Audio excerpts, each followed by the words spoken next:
அப்போது எப்படி இருக்குதுன்னு நீங்கள் சொன்னீங்களா தானே தெரியும். ஓ பிசிறி வேலை இல்லாமல் இப்போ எல்லாமே தக்காளியத்துக்கு பிசிறி பை தான் போட்டுக்கிட்டு இருக்காங்க. சரம் எதுவுமே ஓடலை. சரவெடி நிப்பாட்டப்படி தடை போட்டிருந்தாங்களோ அதனால எதுவுமே எடுக்கலை. அதனால் அது வந்து சரவெடி இப்போ வந்து தயாரிக்க முடியல. அதனால் அந்த வேலை கிடைக்கல. இப்போ வேலை வாய்ப்பு எப்படி இருக்குது? இந்த தொழில் ஒன்று தான் தெரியும், மற்ற தொழில் உங்களுக்கு தெரியாதா? தொழில் என்ன தொழில் இருக்கு? சிவகாசியில பட்டாசு தவிர எந்த தொழில் இல்லை. இதுமே பத்தாக்குறையா எங்க முதலாளி எங்களுக்கு ஓரளவு கொடுத்துக்கிட்டே இருக்காங்க. வேலை எந்த இது நிறுத்தப்படாம எங்களுக்கு செய்யறாங்க. யாரும் பண்ணி இருக்காம இருக்கக்கூடாதுன்னு செய்யறாரு. நீங்களே இந்த பக்கத்து ஊரா இல்லை வெளியூர்ல இருந்து வந்து தங்கி செய்யறீங்களா? நம்ம மாவட்டத்தால தான். மாவட்டத்தால இங்கே உள்ள பக்கத்தில் உள்ள ஆளுங்க காட்சியில நல்லா தொழில் ஓடிச்சுருப்பாங்க.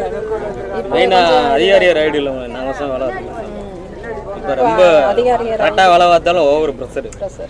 சும்மா போது நீங்கள் உள்ளே வர என்ன செய்ய அது செய்றீங்களா இதை செய்றீங்களா தொழிலை கெடுக்கிறதுத்தையும் பார்க்குறாங்க.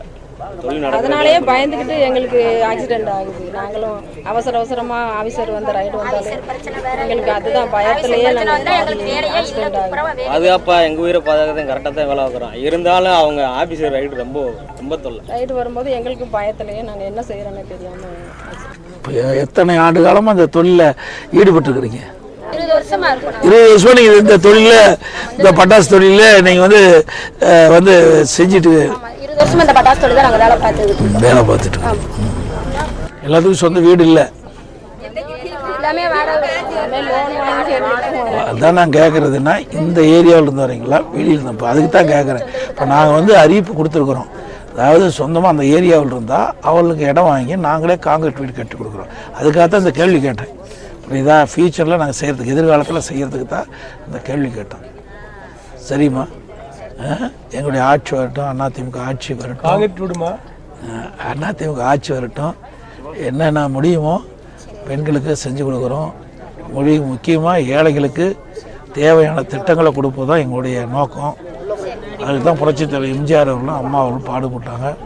அதே வழியில் எங்களுடைய ஆட்சி அமைந்த பிறகு இது மாதிரி தொழில் புரிகின்றவர்களுக்கு பாதுகாப்பு, அவர்களுக்கு தொடர்ந்து வேலை கொடுக்கறது, இதையெல்லாம் எங்கள் ஆட்சியில் செயல்படுத்துவோம்.